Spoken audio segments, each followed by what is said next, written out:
você é estudante de medicina ou médico e tá pensando somente como São Paulo, no lugar de você fazer residência, você tá cometendo uma cilada. E nesse vídeo aqui eu vou te explicar, principalmente, que São Paulo não é o único lugar que você tem no Brasil para fazer residência médica e principalmente quais são os pontos que você precisa prestar atenção na hora de escolher esses locais. E aqui que vem um ponto, eu já cometi essa cilada. Quando eu entrei no primeiro período da faculdade de medicina, o meu sonho era ser uma médica que estivesse formada em São Paulo, renomada, e que isso iria elevar a minha formação de certo ponto que eu iria ter capacidades e competências que quase nenhum médico tem. Então São Paulo, geralmente quando você entra na faculdade de medicina, a USP é colocada dessa forma, como se você fosse meio que ser um médico diferente dos demais, ou algo que você fosse adquirir um conhecimento que só existe dentro da USP. E existe um dado divulgado pela Associação Brasileira de Otorrinolaringologia, que ele aponta as melhores residências médicas de otorrino do Brasil, as residências que são conceito A, ou seja, aquelas residências que estão preenchendo diversos critérios de qualidade. Tem um serviço infantil, tem um bom arsenal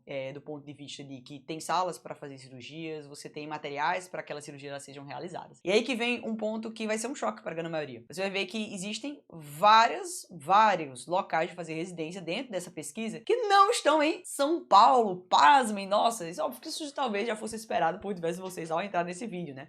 Mas aí que vem um ponto muito legal. Aí, quando você vai ver dentro dessa lista, você observa que você tem uma residência que é, inclusive, em Pernambuco. E aí eu te pergunto, você já tá vendo pelo meu sotaque, eu sou nordestina. Será que vale a pena, no caso, se eu quisesse otorrino, me deslocar para São Paulo para fazer residência médica? Será que valeria a pena? Se eu tô vendo que existe um serviço que em questão de conceito e qualidade e conhecimento é semelhante a São Paulo, recebeu a mesma nota. Então nesses casos, o ponto de vista é que se você colocar outras coisas nas balanças, provavelmente não vai valer tanta pena. Mas eu quero trazer outras análises aqui ao longo desse vídeo e você me fala aqui embaixo se vale a pena ou não, tá bom? Mas bom, uma coisa que é fato é que você vai ver que diversas residências, nessa casa de otorrino, a Associação Brasileira divulgou que é as melhores residências. Mas você vai ver que em várias outras residências, como por exemplo a residência de oftalmologia, a Associação Brasileira divulga, por exemplo, as instituições que obtiveram maior aprovação na prova de título de especialista. E aí você vai ver que tem boas instituições que têm uma alta taxa de aprovação do título de especialista em oftalmologia. Só que isso existe um perigo gigante. Existe um perigo do ponto de vista que, primeiro ponto, tá?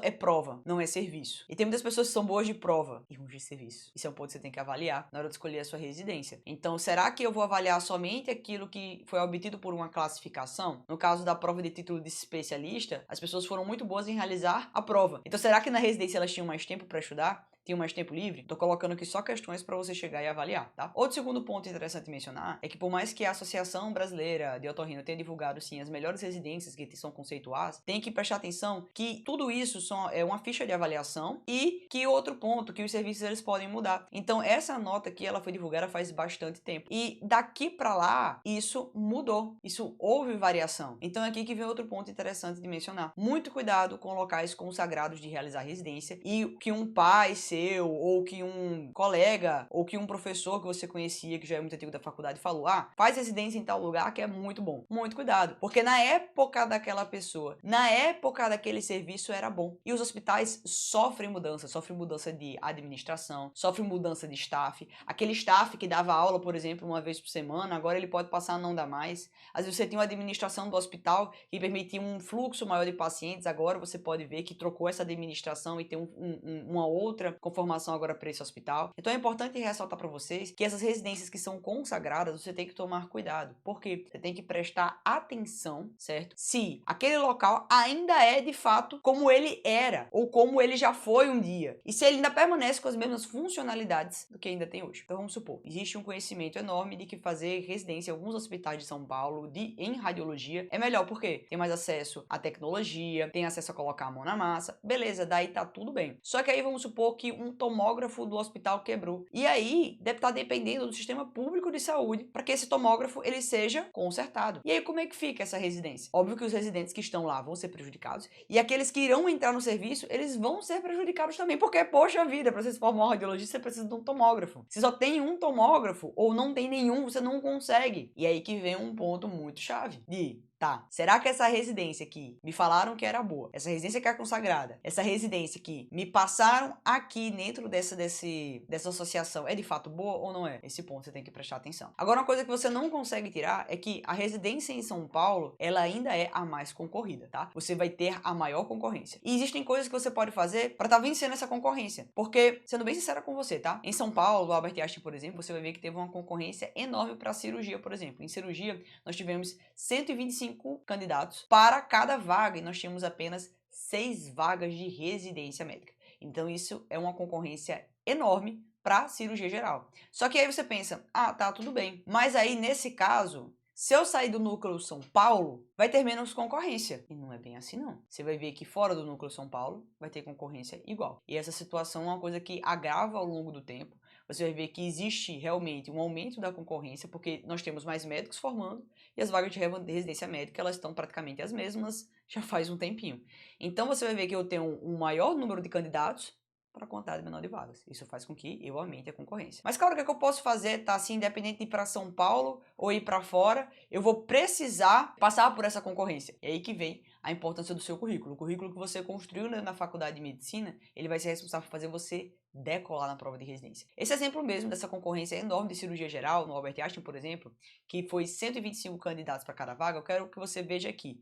Então nós tínhamos apenas 6 vagas, e nesse caso aqui eu quero que você observe essa diferença enorme que o currículo fez. Olha aqui, eu quero que você veja o candidato número 6 e os outros candidatos. O candidato número 6 tirou 76 na prova objetiva, na prova prática 75 e tirou 100 na análise curricular. Eu quero que você veja o candidato que tirou 81, ele ficou na 8ª classificação.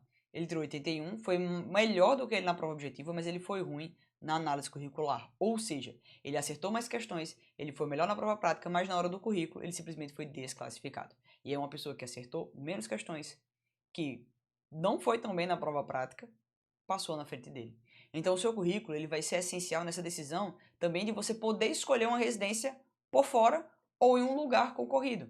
Porque, vê só, ele disparou na frente da concorrência. Então muitas pessoas dizem assim, ah, claro, eu vou fazer fora de São Paulo, porque aqui nesse caso eu vou ter menos concorrência. Não, você não vai. Mas se você tiver um currículo de destaque, você vai conseguir disparar na frente dessa concorrência que você for dentro de São Paulo ou fora de São Paulo. Mas como eu vim falando para você aqui, São Paulo, de fato, ele ainda é o lugar mais concorrido, por ser famosamente conhecido por ter o lugar com melhores residências médicas. Mas, lembra, olha só, o primeiro ponto que eu falei para vocês foram as associações médicas brasileiras. E aí você também pode se guiar por elas e fazer o seguinte, você vai ter que perguntar sobre as pessoas. Você vai ter que entrar em contato com as pessoas. Então você vai ter que entrar em contato com os residentes que tem naquele serviço, você tem que perguntar, olha, essa residência aqui que eu tô vendo que você faz, já teve ali um selo da associação médica, já teve várias pessoas me recomendando, mas como é que tá hoje o serviço? Então, como está hoje o serviço é o que vai importar para vocês. Porque aí eles vão te dizer, olha, saiu tal staff, olha, tem tal serviço que não está funcionando, agora virou uma residência que é mais tocação de serviço, mais do que é uma residência acadêmica. Então, você vai entrar em contato com quem está hoje no hospital e você vai verificar a funcionalidade daquele hospital e não acreditando mais naquelas residências históricas. Então sempre entre em contato ou até mesmo opta por fazer um módulo do seu internato, já que você tem um internato externo, naquele lugar que você quer fazer residência. Por quê? Você vai conhecer o serviço e você vai ver se é de fato aquilo que você quer. Eu tenho uma amiga minha, por exemplo, que ela foi para São Paulo fazer ginecologia e obstetrícia. Quando ela voltou do internato eletivo, ela disse, não quero fazer gineco, muito menos em São Paulo. Então a experiência dela não foi boa. E ela também viu que nos outros serviços era semelhante. Então, para diversas situações, isso não vai estar impactando. Então, primeiro ponto, vamos só revisar o que a gente falou até agora, né? Então, primeiro ponto é avaliar os dados da Associação Brasileira, ver que dados por aprovação na prova de título de especialista não quer dizer como é que funciona o serviço. E terceiro ponto, verifique realmente a funcionalidade daquele hospital. Outro ponto que eu acho importante você pensar, principalmente quem fazer residência fora de São Paulo ou em São Paulo, é no quesito de verificar por especialidade. Então tá, dentro dessa minha especialidade, que serviços são necessários para que ela execute? Por exemplo, em uma residência de ortopedia, você vai precisar que exista um serviço, por exemplo, que trabalhe com mão, que trabalhe com joelho. Por quê? Porque a partir disso você vai conseguir aprender e quando você sair da residência, você vai poder abrir um consultório e fazer procedimentos que envolvam isso. Agora existe outro ponto, que dentro da medicina, algumas pessoas falam que é besteira, mas eu não acho que é besteira. Que é, claro, eu não quero ir em São Paulo por causa da minha família. Eu não quero ficar distante da minha família. E algumas pessoas olham para essas pessoas e dizem assim, ah, isso aí é besteira. Mas, cara, isso aqui com certeza tem que entrar na sua conta. Isso tem que entrar. Por quê? Porque, poxa vida, para algumas pessoas, ficar longe de casa é uma verdadeira tortura. Eu confesso para você, me mudei do Rio Grande do Norte, estou no Sudeste hoje. E é de partir o coração. De verdade, eu sinto muita falta de casa. E assim, quando me diziam, ah, não, vai para São Paulo, você é nova, vai embora, você é nova, inteligente, vai embora para lá, para que ficar aqui? Mas, poxa vida, para diversas pessoas, estar próximo à casa, próximo à sua família, o apego é muito forte. E tá tudo bem, tá tudo certo, você não tá errado. Então você tem que colocar na balança, na hora de escolher a sua prova, o seu local de fazer residência, sim. Tá tudo bem para você ficar distante da sua família? Tá tudo bem para você morar sozinho em um estado que você não conhece ninguém? Eu não quero te apavorar, mas poxa vida, coloca isso na balança, isso também é importante e não deve ser menosprezado. Eu não acho que é fraqueza, eu acho que é sensatez. Tá? E outro ponto também é com relação à qualidade de vida. Poxa vida, quando você se torna residente, você também tem que trabalhar, você também tem que pagar as contas. E existem serviços que é impossível você pagar as contas, trabalhar por fora. Então você também tem que colocar isso na balança, que é o fato de, será que se eu estiver dentro deste serviço, eu vou conseguir também ter a qualidade de vida que eu espero? Será que dentro desse serviço eu vou conseguir trabalhar por fora? Será que dentro desse serviço eu vou conseguir ir para casa algumas vezes dentro do ano? Então, tudo isso você tem que colocar na balança, porque será a sua vida por 3 anos, 6 anos. Isso realmente é importante, é uma decisão que muitas vezes você foca só pensando no profissionalismo, só pensando, vou em São Paulo e vou estar inserido em um centro melhor. De fato, São Paulo vai ser um centro que você vai ter mais facilidade para ir para congresso, para fazer cursos, e você vai ter um contato com diversas instituições que já estão ali ao redor, é um complexo hospitalar, isso vai facilitar para você. Mas existe todo um outro ponto do ponto de vista de conhecimento técnico que você consegue ter estando perto de casa.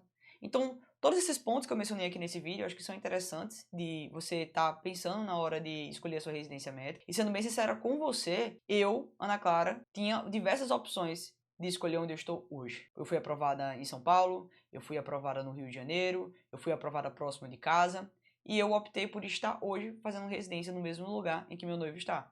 Isso foi uma escolha total e completamente minha, e eu confesso a você, zero arrependimento, faço residência em um lugar excelente e, particularmente, eu consigo sim ter a minha qualidade de vida e ter um centro acadêmico com aulas boas. Então, isso foi uma decisão que eu tomei baseada na especialidade que eu queria, nos meus futuros, nos meus objetivos e principalmente pensando no conjunto em que eu estava disposta a dedicar nos próximos 6 anos. E assim eu quero que você também pare e pense um pouco sobre a sua vida, porque muitas vezes nós tomamos decisões técnicas, racionais, e aí depois você fica, nossa, poxa vida, não precisava ter tomado essa decisão. Então, na verdade, isso aqui foi um vídeo do coração.